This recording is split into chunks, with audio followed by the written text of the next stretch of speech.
It's the lead play in our offense. Tell the tackle to take the defensive end if he's over him. If he's not, you drive down on the first man who is inside. Fullback, we tell him to take the first man outside the offensive tackle. No one shows. He goes right by them and steals inside. If the YN has the linebacker taken out, he cuts inside. If the YN has the linebacker in, he comes all the way around. If you look at this play, what we're trying to get is a seal here and a seal here and try to run this play in the alley.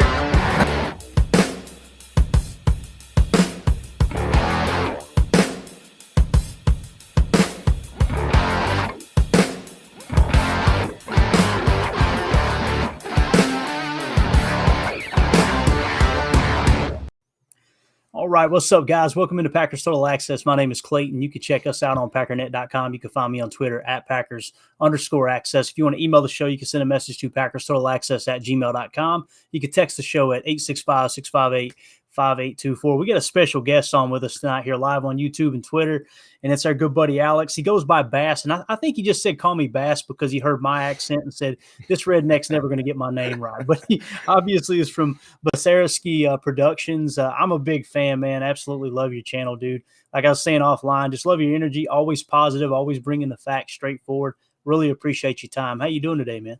I'm doing great, man. We're one day away from training camp, and it's probably the most excited I've been for a training camp in a very long time. I appreciate you having me on. No, absolutely, man. It's such a fun time of the year, man. We I don't know. I was telling the guys the other day we were doing a live stream, and it's like, you know, everybody's doing this countdown to week 1, and I'm like, no, dude, when training camp comes, dude, it's on, right? Oh, It yeah. is on. 100%.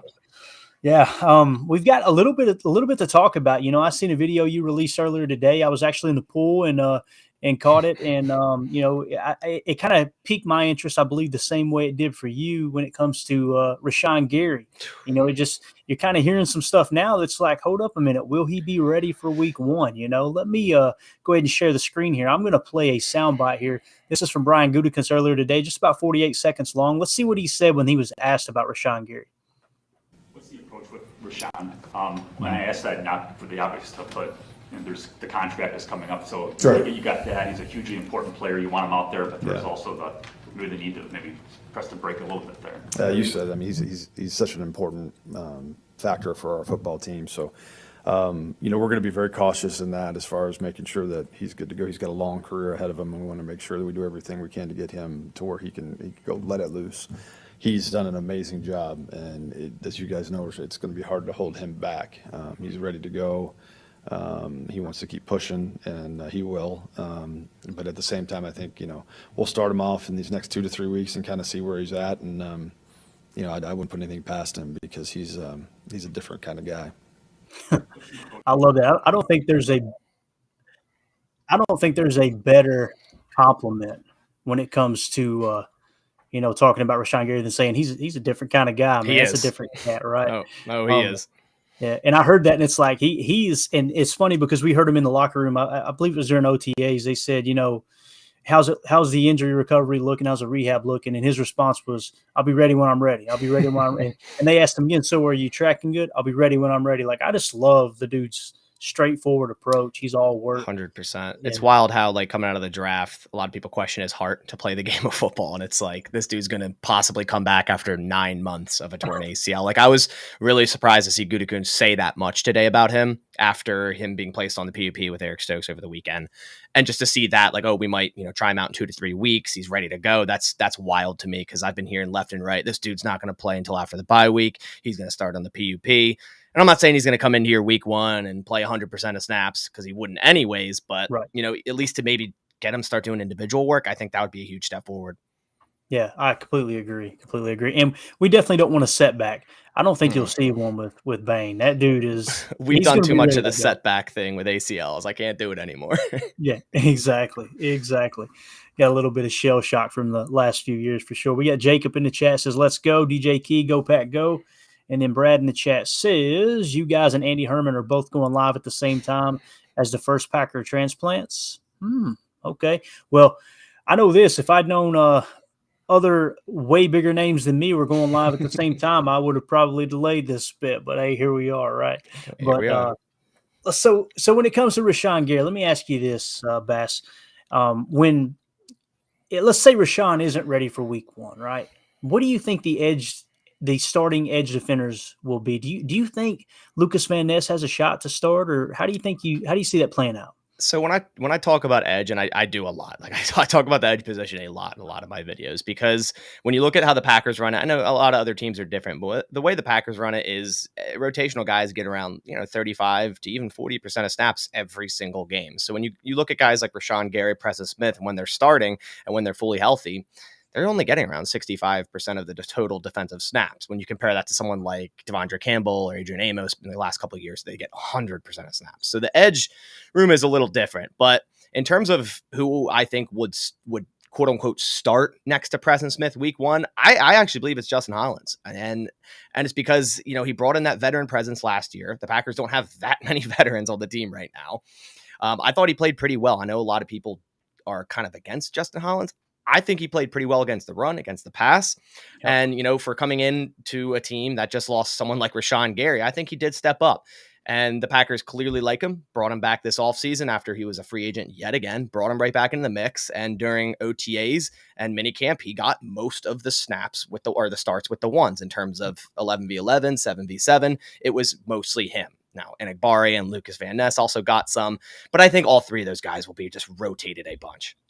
Yeah, definitely makes sense. Ryan, from Packernet, the founder of Packernet podcast, he was actually on with us Sunday night, and he said the same thing. He was like, Hollins is a lock for the roster. I mean, they love this dude, right? And he's someone they depend on. And when I turn on the tape, Bass, what I see with Hollins is he is schematically sound. That dude is never out of position. You never see him getting blown up. Yeah, you haven't seen a whole lot of flash plays, but you just see someone. He's going to be where he's supposed to be, and he's not going to cost you a big play, right? So I'm kind of with you on that. And it hurts me to say because I want Lucas Van Ness out. And we will see him. We will see him. You're right with the rotational aspect, but I don't know, man. It's going to be exciting. I know this though. If we go into preseason week 1 and they bring Gary off of the pup, I'm going to lose my mind, dude. Right. It's going to be so exciting. So let's just jump kind of right into the veteran room, if you will. Okay. As far as veterans on this football team, when you talk about the Packers having a successful season, I've got the win total right now. I'm kind of floating right between 6 and 10 wins. That's kind of exactly where I'm at. Yep. Is it really? Okay, great. Yep. What do you think? Which veteran do you think is absolutely huge for them to kind of get to that 10 mark? You know what I mean? To be flirting with the playoffs and have the most success. Which veteran on this team do you think, okay, that's the guy that he's probably going to make as much, if not the biggest difference on the team as to whether the Packers have a successful season? So, yeah, like I said, with the whole thing earlier, this team is definitely young. So it's like, how many vets do they really have? But in terms of their players that have been on their roster the most, I think there's a few options here. Now, you could mention someone like Preston Smith because of Rashan Gary being out. He has to step up to rush the passer. You could even mention DeGuara if you would even consider him a vet. I mean, he's 26. He's been in the system, but I believe he'll get a lot of snaps early on because tight end is such a hard thing to learn as a rookie. So I feel like they're going to lie on DeGuara early on over someone like Musgrave or Kraft or something like that. But my answer is Devondre Campbell because he is a true veteran. He's the anchor of this defense. He had a down year in 2022. I saw you posted a video of him and he quote tweeted it. So that got me thinking about him again. He went from a 85.0 defensive grade via PFF in 2021 to a 75.6 last year. His run defense and tackle grade significantly dropped last year. In 2021, he was the second graded inside linebacker, dropped to number 14 in 2022. So that's still pretty good. That's like league average, right? The Packers we're so used to having horrible inside linebackers. So even the 14th best, I'm like, okay, that's still pretty good. But when you compare it to 2021, when he was like the best inside linebacker in the NFL, pretty much, that's when their defense is going to be the best. And he also tweeted out that he had a nagging shoulder injury and knee injury. So that's definitely part of it. But I think Devondre Campbell, when he's on his game, that defense is much better. And the Packers run defense as a whole has to take a step up for the team to just be good. It's such a good point, because many people didn't even talk about it last year, Bess. It was just, even when he missed time, it's like no one took into consideration, hey, maybe that's what's hurting the run defense a little bit, right? Like, and then on top of that, when he does come back, you never heard Dre say a thing last year about the injury, right? And then, like you said, this year he pointed it out that, look, I wasn't right last year, and you could tell he's got a chip on his shoulder. Oh, 100%. And that's why I think that's why he's my answer for a veteran that needs to step up. And I think he is a veteran that is going to step up and really take over that full-on leader role in the defense where, in the last few years, you have guys like Adrian Amos on the roster that, could be considered the leader of that defense. I know Campbell has the green dot on his helmet, but, this year I think he is the true veteran on that defense, the anchor of that defense. So he definitely will have to step up and be that leader. Yeah, no doubt. And I think it's really going to help Quay too. I'm excited about Quay. As far as my quote unquote veteran in the room, and he's very, very young. The one that comes to mind for me is Devontae Wyatt. I really want to see him step up this year. I want to see him kind of. I don't want to say past Kenny Clark, but I want to see him kind of catch up to Kenny, hey, because Kenny, it's been since Mike Daniels that Kenny hasn't had someone, play alongside him, especially in that nickel 2-4-5 to really take some of the pressure off of him. Because when I turned on the tape last night, I was finishing a 5-game saturation of the last 5 games of the season. And I seen him splitting so many double teams. And the thing that came to mind was just he's manhandling these double teams, but on top of that, he's being double teamed. There's no one else they were really having to worry about because Rashan was obviously on IR. And then, of course, they most of the time when I turn on the tape, it was Jaron Reed. And I think Jaron played okay. But if you can get someone like Devontae Wyatt to play, a step up above your Jaron Reeds or your Dean Lowrys, I think it's really going to help Kenny. But that's kind of mine, man. I really want to see Devontae Wyatt just come out and shake things up. Yeah, sure. I've watched a few videos on him on YouTube, some tape breakdowns and whatnot. And when he's on the field, it just looked like he progressed every single game. The times he got more snaps, which he obviously got more towards the end of the year when Dean Lowry went on IR, it just seemed like he got better and better. And to piggyback off what you're saying, Dean Lowry and Jaron Reed totaled 1,187 snaps last year. Those guys are gone. So people are going to get snaps such as Devontae Wyatt, TJ Slayton. So, if Devontae Wyatt can really step up, I think he can definitely help this front seven in terms of the run defense, which hasn't been good in the past few years, and also rushing the passer. So I agree with that. And you could hear Jerry Montgomery, I believe it was a few days ago, during a press conference a little while back, he was kind of talking about Devontae Wyatt, and he was like, you could see the light turn on. And it's obvious there's a reason he was limited on snaps. And to me, it's becoming more evident that the coaches didn't think he was far enough along in this scheme. But he said you could see him even on the sidelines going, I get it now. I get it. I understand what you're asking me to do, because there is a lot of stunting that goes on, especially in the run defense when you're playing this quarters coverage. You're kind of playing top down. And I think that 34 defense is going to be Slayton right in the middle. You're going to have Kenny on one side, Wyatt on the other. And if Wyatt can draw some of that attention for Kenny, it's going to be an exciting start, I think. I know another one too, though, is Brooks, right? Brooks, everybody's excited about him because he was so versatile in college. And it's just so it's such a different feel. Is it not, Bass, this year? It's like, it is. Yeah, 100%. We're so used to seeing Dean Lowry get brought out there, and there's a lot of other names. You go Tyler Lancaster if you want to go back a bit, but there's just so many names where it's just like, damn, it's the same guys every year in this rotation of defensive linemen, and you just see Kenny Clark up here and the rest, down here. And it's just like, damn, we need some new guys, some fresh blood. And Carl Brooks was one of my draft crushes the entire draft process. I was doing mock drafts and drafting this guy in the 3rd round. So when I saw them pick him in the 6th, I was like, thank you. We're good. We're good. Along with Colby Wooden. It's just, adding 2 of those guys there. I think Slayton takes a step up. I think Wyatt takes a step up. And I think we'll see a whole different type of versatility for that front seven. Yeah, definitely. And with the openers I'm trying to think of what game it was. I don't want to turn away from the mic too far. I had it wrote down here. The Vikings game. One of the positives I seen was actually on two plays in a row was 93 with Slayton, and just really playing fundamentally sound. And I watched it. I don't remember thinking this last year, Bass, but when I came on, and watched this last 5-game saturation, I'm going, dude, TJ Slayton kind of held his own. He really came on there toward the end. I don't know. It just seemed like he held up really good there in the middle.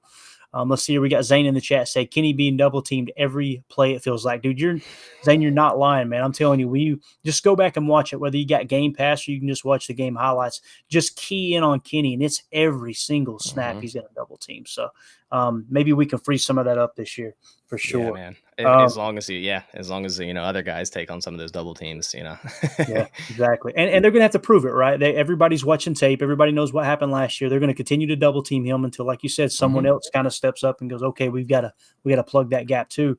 Let's move on to rookies. This is, I know we just talked about Brooks, right? And maybe we already stole some of your thunder. I don't know. But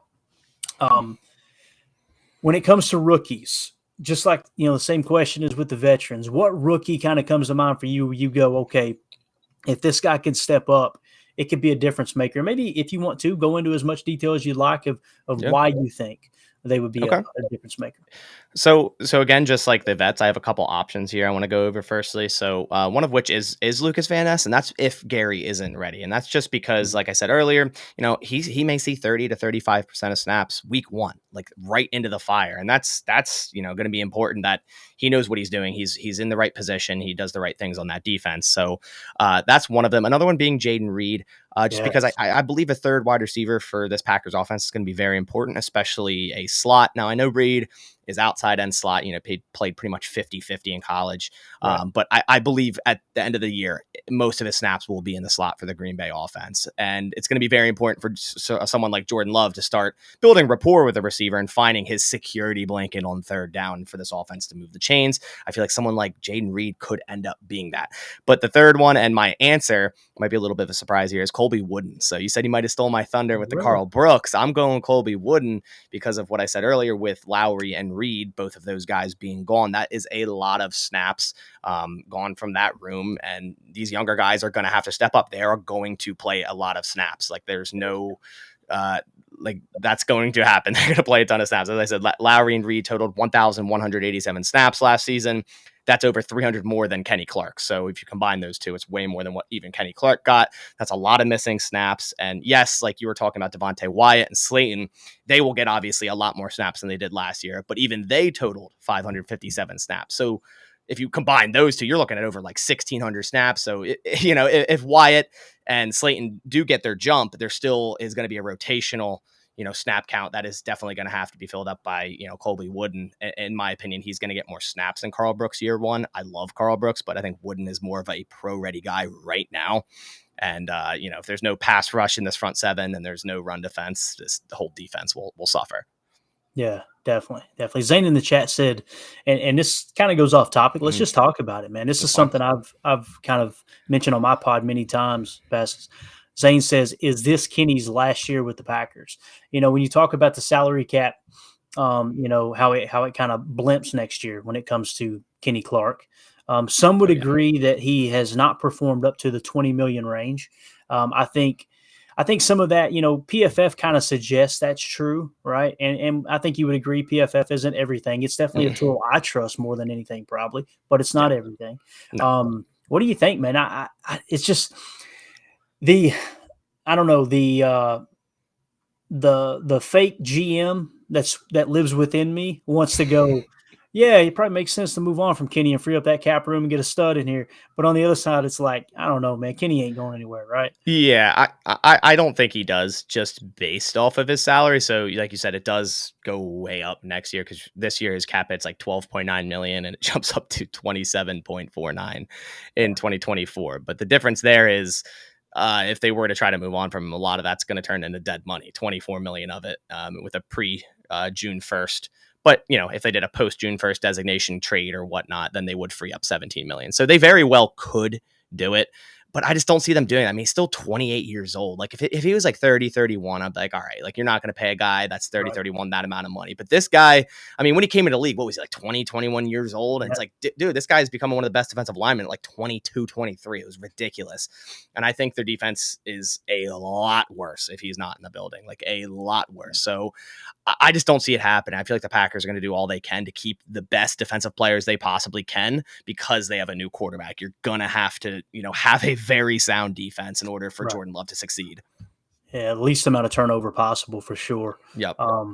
Yeah, again, it's every time I look up, I go, nah, I just can't. I can't see him going. It's crazy. I heard a stat the other day. I don't even know if you call it a stat though. I think it was Marcus Eversole said. He said Kenny Clark had played 6 NFL games before he could legally drink. I was just like, that is insane, man. That is it's wild because like I'm 27 now, which I guess isn't that old, but I look at the Packers roster. I'm like, damn, I'm older than a lot of these guys. But I remember watching and I'm like I still look at them as adults, like older than me. Like I look at AJ Dillon. I'm like, this dude's older than me. And he's not. I'm like, really?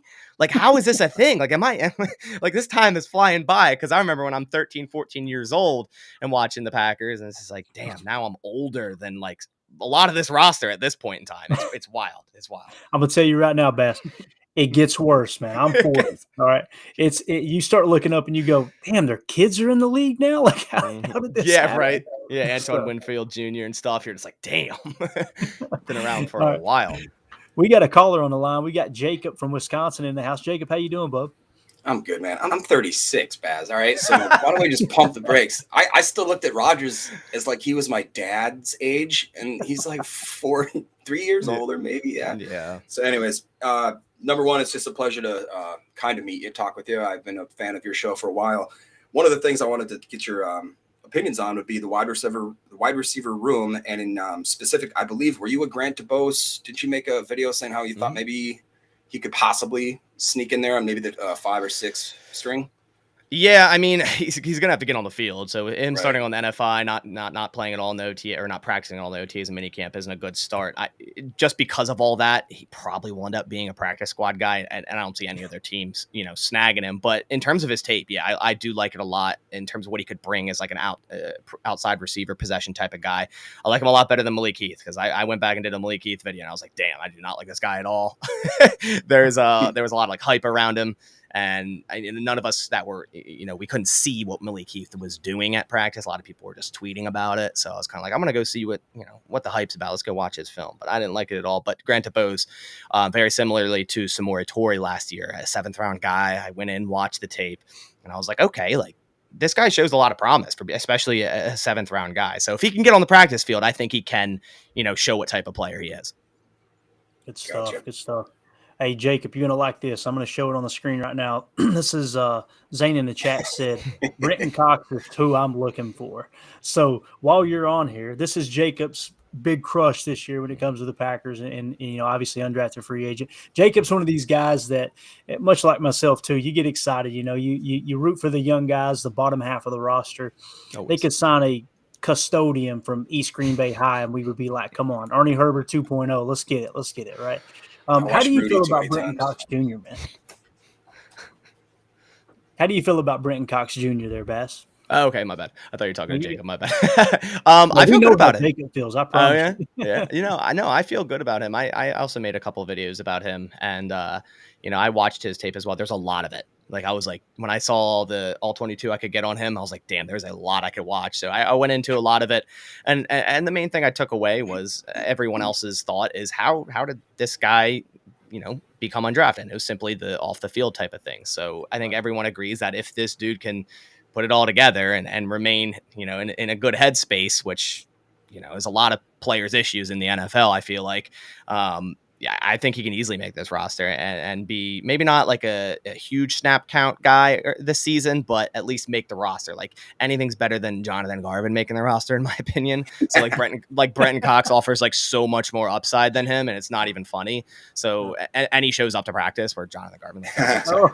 Jacob, you hearing this? I'm telling you, this is my guy. Yeah. He's been screaming the same thing, Bass, for like the last 2 weeks or however long it's been. Feels like forever. God, it's so true though. You look at Garvin, it's like and like me and Jacob on the pod, we're trying to curb that that opinion a little bit. We don't know what's going on. Maybe it's a personal issue, but you still haven't heard anything come out. And it's like, is he just missing practice because he thinks he deserves a contract? Like, what is going on? Right? I don't know. I don't get it. And to me, it's like not an important enough player to even want to know. So it's just like, move on. Brenton Cox Jr., step up. Let's go. Like that's all I'm saying. Yeah, Jacob got me. We got on one night and we looked at the highlight reel. And I know you shouldn't watch highlights, but we did a Brenton Cox Jr. Like you said, there was plenty of film. It was like, oh my God, dude, this dude. is flying all over the place. Yep. Obviously, like Jacob pointed out to me, he was highly recruited out of high school, went to 2 prominent programs, obviously got kicked off both teams, but he seems to have kept his nose clean so far. So we'll see what happens. Jacob, you got anything else, man? Any other questions you got for Basser? No, I don't want to take up too much of your time. I guess maybe if you could touch on what you would think would be our QB2, possibly a QB3 situation. Do you have a lot of faith in Clifford? Do you think we get comfortable with Etling? Do we sign a Matt Ryan, Andy Dalton, Uncle Rico? Who are we signing? You're leaving Paul Crew. Yeah, you're leaving somebody out, Jacob, intentionally too. Name the other quarterback. Go ahead, Mr. Magoo. Mr. Magoo. Mr. Magoo. I'm pretty high on Magoo. I have one. I have a buddy of mine that watches my channel a lot, and he scouted that guy out of high school, so he's like very, very pro Magoo, and he's texting me like, "This is the best day in Packers history." I'm like, well, let's cool it down a little bit. But I watched his highlights, and again, they're highlights, but like he kind of fits that like second Packers quarterback mold, in my opinion, where it's like, all right, this dude could definitely be that second quarterback. But they drafted Clifford in the 5th round, so it's like, are they really gonna cut him and put him on the practice squad right away? It's hard to say. And Entling's been in here for 2-3 years now on the practice squad, so he offers the ability to be in the system for this long. But I believe in Clifford. I do. I think he's not the most talented guy, but he has a lot of experience at Penn State. He's played a lot. But man, I want to see Alex Magoo just make this roster. But with the new rule, where you could have a third quarterback not count towards 53, and they can bring him up to game day. My best bet is it's going to be Clifford and Magoo. Whether that's probably going to end up being Magoo on the practice squad, just because Clifford is that 5th rounder. Right, and when you obviously demote someone to the practice squad, if someone tries to claim them, they've got to put them on their 53. Yep. I don't know of anybody in the league that's going to put Magoo on the 53, right? So it really, that cut becomes, okay, which player do we think won't get picked up? Obviously if you want to keep them. Exactly. I think if you cut Clifford, like another team would probably pick him up just because, okay, he's new, he's a 5th rounder. Well, at least the Packers used a 5th rounder on him, but I don't think that happens for Magoo or Etling. Yeah, and there's a reason the Packers used the 5th rounder, right? It probably said that internally they heard someone else was on them as well. That would be my guess, or else they would have waited till the 7th, right? Yeah, or undrafted. That's kind of where I had him, so it was a little bit of a shock there. Yeah. But hey, I mean, I don't do all the scouting; they do. So I mean, I trust it. Yeah. But we'll see. Yeah, we're cut from the same cloth in that regard. Jacob, man, we appreciate your time, buddy. Thanks, guys. Go Pack. Take care, man. Yep. Yeah, man. All right, that was Jacob in Wisconsin. Awesome stuff. Yeah, that's hilarious. Oh man, we have had so much fun with Brenton Cox Jr. and Magoo, man. I'm telling you, it has been wild out. Yeah. Wow. All right, we got another question in the chat here, or comment rather. Doug says, the security blanket is going to be big ass Musgrave. How do you feel about Luke Musgrave, man? Because when the draft hit, I did several mocks on our pod. And that was the name that kept popping up to me in the 2nd round. I'm going, man, Luke Musgrave is going to be there. And I think he was 26th on my board overall. And obviously outside of that top tier or whatever, but it was just like, this just makes so much sense. It's one that we definitely predicted, but I know other people that's like, man, I just don't see it. I went and watched the tape and I really thought it was good, man. I thought he showed great body control. He was great at shielding the vendors. Obviously he was clocked at that crazy speed at, I believe it was the Senior Bowl or whatever. What do you think, man? What do you think about Musgrave? And like you said, I know there's a learning curve, right? When it comes to tight ends, especially rookies, but do you think we'll see him a little bit? Cause who knows, maybe they throw him out there in 1 or 2 packages and say, hey, go out there and play F, play out wide and just, be a big receiver, right? Yeah, I think he offers a ton of versatility, whereas, DeGuara and Kraft are more of those inline guys, and DeGuara even being the H-back type of guy. I think Musgrave gives you a lot of versatility. Now, he's definitely raw, like not much experience, not much playing time either. So that was kind of my negative on him. And, I had him pretty high too. I didn't have him as high as like 26, but he was still like an option for me at the Packers pick at 45. I was like, wow, I would be happy with that, just because I wanted the Packers so badly to rebuild that tight end room, and they did. I mean, getting rid of Tunyon, I love Tunyon, right? Like awesome guy. I love Mercedes Lewis, awesome guy. But I just kind of felt like I just needed like new blood in that tight end room for the Packers. You know, new quarterback, new blood in the tight end room. And I think they nailed it in this draft with getting someone like Luke Musgrave and then just following right back up in the third round with Tucker Kraft, you know, doubling down in the top 3 rounds on tight end on a very strong tight end class. Because if you bring these tight ends into other years, they might be first, second rounders, like Musgrave in the first, Kraft in the second. So I think they did excellent there. And Musgrave shows so much potential with the size, speed, and, you know, the versatility. So I'm super excited. But like I said, we gotta you know, tamper our expectations here, just because, you know, rookie tight ends going into their first year, it's very rare for them to get even over like 700 receiving yards. I think Kyle Pitts, Evan Ingram, and Jeremy Shockey, 2 of the last 3 in the 2000s. That's it, to get like over 700 yards in their rookie season. And I think if I heard correctly, it was in the 30s as far as Packers all-time rookie record as a tight end with catches, right? And it was like in the 30s. It was like no low. Rookie tight end in Green Bay has ever caught more than 40 passes, whatever it was. Yeah, like he could maybe break that. I just don't see him getting like 800 plus yards. Like I'm more like a 400 or 500, if that, just because I think they're going to roll into the season with DeGuara starting. Now they might run more 2 tight end personnel and whatnot, and that might bring Musgrave on, or if they want to play him in the slot or, like you said, out wide and whatnot. We'll see. Yeah, definitely. Yeah, I think you'll see DeGuara attached a little bit more this year than you have in the past with him playing just H and H wing. I think you'll probably see him kind of help fill in that Mercedes Lewis role. Mm-hmm. Like I said, how do you feel about? I think I know the answer because of what you just said. But when I look at the depth chart and I go, okay, we carried 4 out of camp last year as far as tight ends, right? And I go, okay, Tyler Davis is that 4th tight end. What if Mercedes Lewis wanted to come back? I mean, wouldn't that be someone good for him to learn from? But at the same time, it's like he's a one-trick pony, right? Yeah. So my thing there is, do you value bringing on an inline guy, that one of the best blocking tight ends in the league, probably the best, over a special teamer that had the most special team snaps for you last year? So I don't think it has anything to do with like playing at tight end, because we probably both agree that Tyler Davis should not play tight end. Like there's no reason for him to be on the field. If there's an injury, go sign another guy. Like, don't put Tyler Davis on the field. As for special teams, I thought he did a really nice job on special teams. And I also agree with the Packers prioritizing special teams. So that's why I have Tyler Davis making the roster.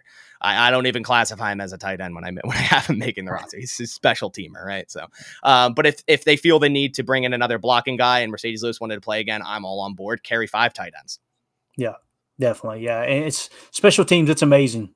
We get 1 year of decent, not great, decent special teams, and we're already forgetting about it. We being me, it's just like, oh yeah, we got that fixed. Okay, let's forget about it now. Now you got to build that bottom half out that way. I mean, it's the reason that Dallin Levitt's going to be on this roster, right? I know, right? And we haven't even seen him practice yet. Not that it matters, but like I 100% agree with that, just because, you know, what he does bring to special teams. You don't really classify those guys as the position they're listed as sometimes. Yeah.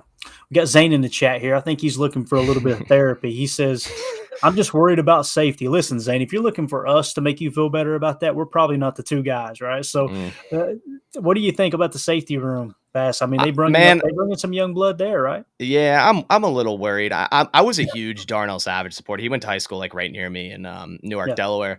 So Great guy. Yeah. So I have a lot of buddies that know him and stuff. So when the Packers drafted him, I was like, yes, let's go. Like, I want this guy to succeed. And that still remains true. Like, I want him to succeed. But man, last year was rough. And I was like, I would feel like I was the only one like trying to defend him just because I wanted him to succeed. Not that I thought he was playing good, because he wasn't, but like, but now, you know, he's going to be a full-time starter. They don't really, I mean, they have other options, Tarvarius Moore, but I think he just started on the NFI.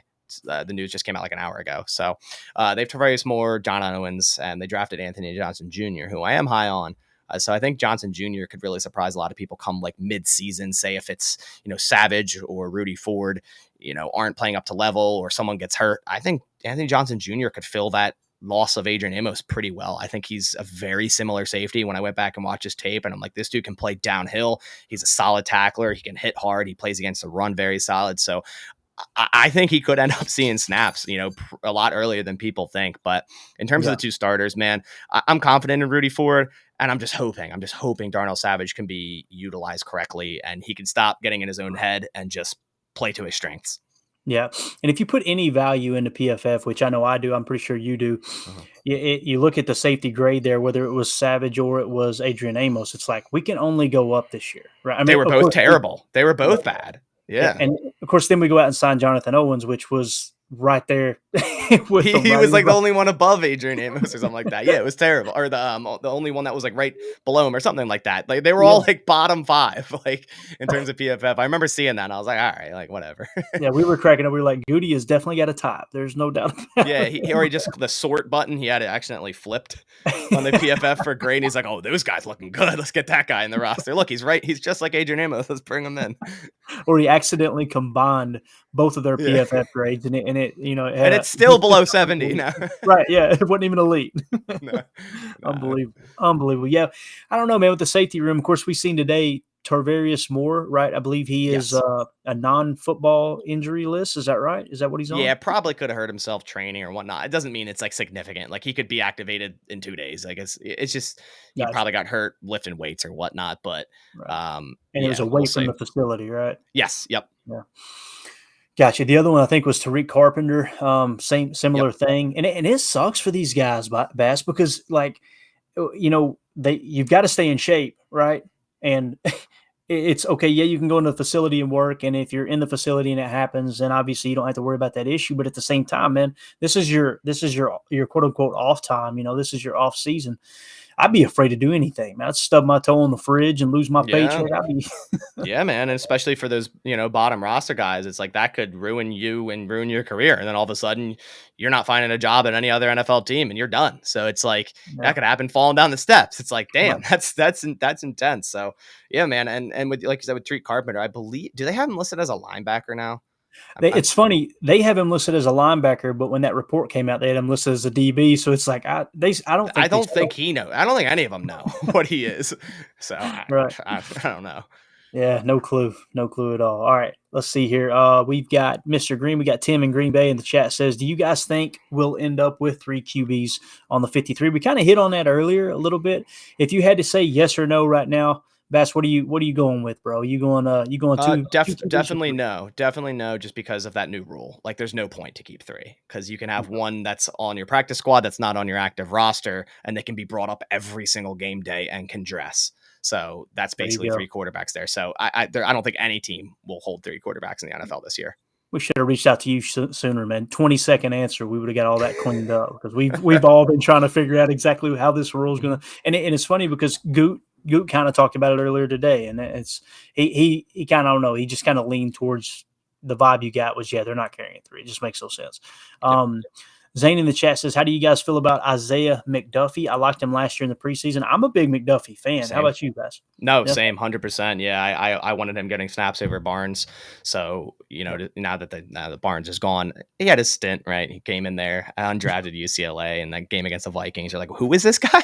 So he had his stint, but I think Isaiah McDuffie offered a lot more versatility at that linebacker position. Barnes was kind of that one-trick pony, like, just run defender type guy, where Barnes has speed, right? So, sorry, McDuffie has speed. So, I'm high on him. I think he's 100% linebacker 3 and even would get some defensive snaps this year. Yeah, definitely. Oh, here's another great question, man. They're firing away now. This is Janelle. Says, how many wide receivers do you see making the initial 53? I believe last year, Bass, I think we broke camp with 7. If I remember right, 7 on the roster.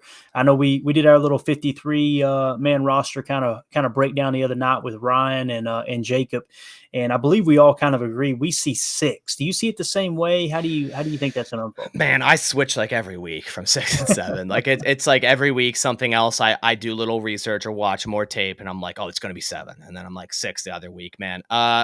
With Dubose starting on NFI, I feel like he's definitely going to be a practice squad guy. I see 5 as 100% locks. Obviously, you got Watson, Dobbs, Reed, Torrey, and Tay Wicks, right? Those are 5. So those are my locks. So you kind of go down the road of, I feel like 6 could be Bo Melton just because of like special teams presence and what he offers as a wide receiver as well. Slot presence, a lot of speed. But then, you hear the story of Malik Heath and how Matt LaFleur's playing him in the slot, which made no sense to me, but hey, whatever. It depends. I see 6 right now. I'm going to go with 6, but it'll change next week. Got it. Got it. All right. Before we wrap this bear up, we've got to ask the big question. All right. And some people were going, how in the world have y'all not talked about Jordan Love yet? Yeah, right. So I've got to, well, here we got one more here. I'm sorry. Mike in the chat says, am I the only one worried about the D line? I don't personally feel worried. When I went and watched the tape, Mike, especially over those last 5 games, what I seen was the defensive line being disruptive, even in the running game. But the only problem was we seen a lot of missed tackles. And when I say missed tackles, there were several times that Quay missed a tackle. It's just, I don't know, man. To me, it's more about the fundamentals of tackling is what's wrong with the run defense. There was many times I've seen the defense in the right spot. I felt like I said, Kenny eating those double teams. At times there, even in the Lions game, Wyatt flashed a little bit. I don't know. I don't want to answer for you there, Bass, but I'm not really that concerned about the D line. Are you? No, I'm on board with you with that. I like I said, I liked what they did in the draft with Carl Brooks and Colby Wooden, and I'm on the same board as you as thinking Devontae Wyatt can take a step up. Saw the flashes of TJ Slayton, so I'm actually pretty comfortable. Like I'm more comfortable than I am in years past, just because, like I said, guys like Dean Lowry and Tyler Lancaster were on the roster. Where Dean Lowry did have a little bit of a good year 2 years ago, but it always it made me worried, especially in the run game, where I'm like, I just know these guys aren't going to be playing good. So, although we haven't seen these new guys play yet, I do have a lot of hope in them. Yeah, definitely. It's crazy because when I went back and watched the Rams game and I did the openers, and I think we had 7 plays on that opening drive on defense. The Packers defensive front was never the same. They lined up in different technique every single time. And then when I did the Vikings openers, there was only 3. It was a 3 and out, shut them down. But on those 3 plays, you had, as far as defensive line techniques, you had a 9-5-1-3-9, you had a 9-3-1-4-9, you had a 9-4-5-9. You could see the versatility that they kind of take pride in with the defensive line. And Kenny was all over the place. One second he was playing shade, the next second he was in a 3, the next second he was in a 4. So it's like, I don't know. I feel okay about the defensive line. I think we're versatile enough to be okay there. And like you said, the guys that they drafted, they definitely have some versatility themselves. Including Lucas Van Ness. Yes. That dude played everywhere on Iowa, like everywhere on that defensive line. I'm really excited to see if Lucas Van Ness plays interior. I really am. Yeah, a lot of the clips, like a lot of the film I watch, I was kind of a little concerned about it. I was like, but I still think there'll be situations where you can use him that way, but don't like force him to. You know what I mean? Exactly. Yeah, especially in the nickel. You know what I mean? If somebody's gassed and you want to put it, and maybe even a nickel, I don't know, anything like a 3rd and 5, 3rd and 7, 3rd and 8, something like that. Throw him on an interior, give those big guys a break, and just let him do what he does best, which is quick off the ball and just push the freaking pocket. Right? He's very just quick, very quick hands. Yeah. Zane in the chat says, I think we might miss Crosby a lot this year. He's hard to replace. The big thing about Anders Carlson, the rookie kicker that they brought in, was he tore his ACL on his plant leg, which they say, really, really, I mean, obviously it affects accuracy as well, but the main thing it affects is power. But it sounds like, from everything I heard coming out of OTAs, Bass, it sounded like Anders looked pretty good kicking the football, right? Yeah, I think he was like 13 of 15 for minicamp and OTAs and something like that, which included indoor and outdoor. But it's funny, a question came up because I was on Instagram before I joined this live, and I saw a video of Mason Crosby kicking. Like he's at out training kicking. I'm like, man, I'm gonna miss that, man. Dude, he was just. I got a chance to meet him twice. What an amazing person. He is such a great guy. And I mean, he was clutch, dude. Yeah, he had those 1 or 2 years where he really struggled. But outside of that, I mean, that dude, oh my gosh. Man. Money Mason. Yeah, Money Mason. Golly, there's some funny videos out there. We didn't even get into all that. I love it. Marlon in the chat says, yo, from Cali. Look at, all right, we got a California in the house. Love it, love it, love Complete opposite side of the country is me. Yeah. Where are you? Are you in Pennsylvania? Am I thinking? Yes. Yep, yeah. Pennsylvania, yep. I'm down here in Tennessee. We're okay. We're down here in the sticks, so you can probably We're at in Tennessee. We're in Northeast Tennessee. Do you know where UT plays? Knoxville? Yeah. Yeah, we're about an hour and a half northeast of there. So okay. Close to I've been through Knoxville, and I've been to Nashville once. It was that was it 2015 Packers Titans game? We got smoked. I think DeMarco Murray threw a touchdown pass. It was terrible. Yeah, of course. It was terrible. Yeah. There's nothing worse than making long trips and it just turning out. Oh, the drive was awful. It was like 13, 14 hours. It was not fun. It was not fun. Right. All right. Jordan Love. We're going to wrap this thing up. I ain't going to keep you all night. When it comes to Jordan Love, there's so many people out there arguing about Jordan's going to be great, Jordan's going to be bad, Jordan's going to be great, Jordan's going to be bad. It's the same thing with like the whole who had leverage in the Aaron Rodgers trade, right? And it's funny because then you would say, okay, if you think the Packers have the leverage or you think the Jets have the leverage, then what should they get? And they wouldn't give you an answer, right? So everybody knows Jordan's going to be good or bad, whichever side you decide to be on, but no one will tell you what that consists of, right? So what do you think would be a good year for Jordan Love? Not great, but a good year where we go, okay, we won 6, 7, maybe 8 games. We know he's the starter moving forward. What do you think that looks like statistically? Outside of statistics, like I think just him learning the offense and showing his ability, what we saw from college, just basically his athleticism, his arm strength, and just learning that system under Matt LaFleur, I think is a good year for him. But in terms of statistics, man, it's hard to say. Like my main thing is just like turnovers. So if he's not like throwing a ton of interceptions or becoming a Daniel Jones and fumbling the ball like 3 times a game, right, I think that's a success for year one. He's not going to come out here and throw 40 plus touchdowns and 5 interceptions. Like it's not going to happen. Like I would be very surprised. But I think just the ability to him be him, to play as himself, to be himself, not be in his own head. I think Matt LaFleur said it today. Like he doesn't want him, too worried at the line of scrimmage, like too many things to worry about. And I think that would be a successful season for Jordan Love, to just be able to be himself, run the offense, be able to, audible plays when he needs to, and also be able to find checkdowns when he needs to, not trying to play hero ball. So not forcing the ball, you know what I mean? Yeah. And it, from what we've seen out of Jordan, we've seen him. I crack up when people say you haven't seen any wild throws. I remember the Saints preseason game where he hammered that corner route, and it was like, that's an NFL throw right there. And, the one that went through Aaron Jones's hands there in Philly, that whole shot. I was at that game, and I was impressed with him. Like the eye test, the live eye test. I was like, this dude's slaying it. Yeah, and it's different when you're in the stadium. Is it not bad? When you're watching somebody throw live, people say, oh, these scouts, they don't need to go see them play live. They can watch the tape. It's different when you're there, right? It's way different, yeah. Yeah, for sure. All right, man. Let's see here. We got Marlon in the chat making their prediction. Says, Love is going to light the league up. I think we beat Philly last year if he had another quarter. It was changing, man. It was like the energy completely shifted in the stadium too, where I don't know if you've ever been to Philly, but those fans are ruthless. So when you get any bit of edge on them of energy, it's a plus. And it did change a little bit, but I was very impressed with them too in Philly. Yeah, and I mean, you hear Big Play Slay talk about it on his podcast now twice, bringing it up. He said, they literally said he came in and it was like, this dude looks like A-Rod. Like, and I know that's people. I understand, pump the brakes. I got you. But when you hear a DB say that, it was like they were, and then they seen Christian Watson cut the corner, and they were like, dude, they took an angle on Christian and still couldn't catch him. Like you could tell they were. I'm excited. I'm excited to see what Jordan does, man. And one thing about it, as we get ready to wrap up, I've said this all off season long. We're playing with the house's money, Bass. Like nobody's expecting us to win that division. And I'm not letting anybody go back on it. All these, mainstream media guys, that's all they talk about. It's just how they're going to finish last. And now Aaron Rodgers is gone and blah, blah, blah, blah, blah. I'm excited, dude. I'm excited to see what they do. If you had to say right now, the way you're feeling about this team, you had to put a win total out there. I'm putting you on a spot. What are you thinking, man? What's the first thing that comes to mind? Man, I like you said you're between 7 and 10, and I'm pretty much right at that point. So I'm gonna go 8 or 9. 8 or 9, man. That's hard. That's hard because then you're splitting that 500 at that point. It's like it's hard. It's hard to say. I'll go 8. I'll go 8. 8. Yeah. I'll play it safe.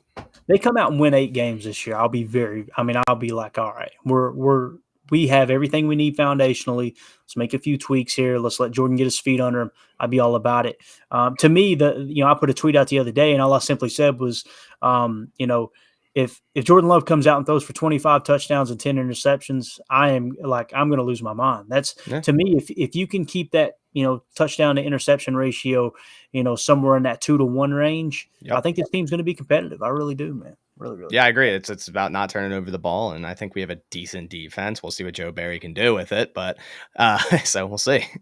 Yeah, what is this right here? I can't tell if Marlon's joking or not. Surely he's joking, right? Have you heard anything about Kevin King? Any updates on Kevin King? Rumor has it he's coming back. Have you heard? Didn't he just tear his Achilles and make a whole YouTube video about it? Like not too long ago? I think he did. Like he was I don't know how long ago that he tore his Achilles, so I'm sure he is still trying to come back, but I thought he made a whole Instagram or YouTube post about how he's trying to come back and then tore his Achilles and now he's suffering through all that, which love Kevin King. I mean, that dude like live tweets the Packers games. It's funny. It's really funny. So definitely still, Packers at heart. So, I mean, we'll see, but I don't see him, coming back to the Packers by any means. I think Marlon might be trolling me. I think it might be. He knows that I'm still devastated from the whole Tampa Bay Buccaneers there. The end of the first half, the Hail Mary. Scotty Miller, Scoots. Why do we do this to ourselves, man? Why do we bring this stuff up? I don't know, man. That whole defensive call just made no sense. Yeah, Jacob in the chat, he says, congrats on all your success with your channel and content, Baz. Any tips or suggestions for anyone trying to make this hobby a career of sorts? It's my understanding that you kind of went full time there, a year and a half, 2 years ago, man. Congratulations on that. Yeah, it actually started with your partner Ryan. He I joined a network with him. It was about 2 years ago, and that was when I started to do actual content with like my face and analysis and whatnot. And I used to do highlights way back. So when I say I started in high school, it was all highlights. Like I was the quote unquote highlight guy for the Packers for like 7 years or something like that. So I was never able to monetize any of that content because the NFL owned it, per se. But in terms of, wanting to do something like this, I would just say, keep at it, be yourself. Don't try to, do anything you don't want to do. And just know it doesn't happen overnight. Like it's a grind, man. And if you enjoy talking about football and love football that much, it can happen. It can definitely happen. Love it, dude. Love it. Yeah, it's what Coach Madden said all the time, right? He talks about, being a football coach. And it really applies to anything in life. It can be, any career, business, whatever, is don't be a phony. People can tell when you're phony, right? Mm-hmm. People can tell when you're phony. And like Coach Madden said, players are not going to follow you if they know you're a phony, right? Yeah. Just be yourself. That's great advice, man. I'm excited, dude. I'm excited for the future. I know this. That's crazy. I didn't even know that about Ryan, that you guys kind of worked in a network together. I know when I told him, hey, Bass is going to come on the show, he immediately was just like, oh, really? That's awesome, dude. Like nothing but positive things to say. So that's pretty freaking cool, man. Yeah. We worked with each other for a little bit there. We had like our own Packers page. So it was like a network with content creators with like for every team. So we kind of controlled the Packers. It ended up not really working, but it still was the thing that pushed me to do something like this. So to me, it worked. You know what I mean? Yeah, absolutely. Yeah. It's trial and error for sure. And like you said, finding your niche, finding out what it is the one thing I couldn't do, Bass, and maybe you differ. I see some of these guys that they aren't fans of the team that they cover. I don't know if I could do that, man. I can't, man. So everyone, like I've had so many people be like, why don't you just do like all NFL? It's like, I don't have time. Like I just can't. Like I don't have the enthusiasm for it. Like I couldn't sit here and make a 12-minute video about the Cincinnati Bengals. I just couldn't. Like I couldn't do it. Where it's like I can go on rants and tirades about the Packers for endless amounts of time. And that's because I enjoy talking about it. Right. Yeah. It just never gets old. Yep. Dude, I can't thank you enough, man. I really appreciate your time. I know how busy you are. It means the world to us that you carve some time out to come on and hang out with us. I know everybody I've spoke to within our network that listens to our podcast, they're big fans. Just appreciate you always putting in the time. And I know training camp, you're going to be one of our go-to guys. I'm constantly going to be checking your YouTube for updates, dude. It's always a good time of the year. So anything else you want to say before we get out of here, man? No, that's about it. But I really appreciate you having me on, man. It was a pleasure. Like I said, anytime you want me on here, just let me know, and I'm good for it. Dude, be careful what your words, because we will have you back, man. We really enjoyed it. It's always a blast chatting with you, man. So we're gonna get out of here, guys. Appreciate everybody hanging out in the chat there on YouTube and Twitter. Really appreciate your time. For those of you who are listening on the pod, thank you for making us a part of your day. As always, let's go out and be the change we want to see in the world, and go Pack go. Set for Heineke on third down. 4-man rush. Heineke hit as he throws. It is ripped away by Devondre Campbell. And he's got plenty of green grass in front of him. Devondre Campbell, pick 6, Green Bay. Back to the pick. Yeah, now everybody's covered. There's J.D. McKissick, there's Devondre Campbell. Watch him play this. It's going to be a little in and out. You're going to press inside like you're crossing, bounce out, reads it well, eyes on the quarterback. There's nowhere to go. There's nowhere to go. Not just J.D. McKissick. Everybody was covered on that play. We talked about taking that next step with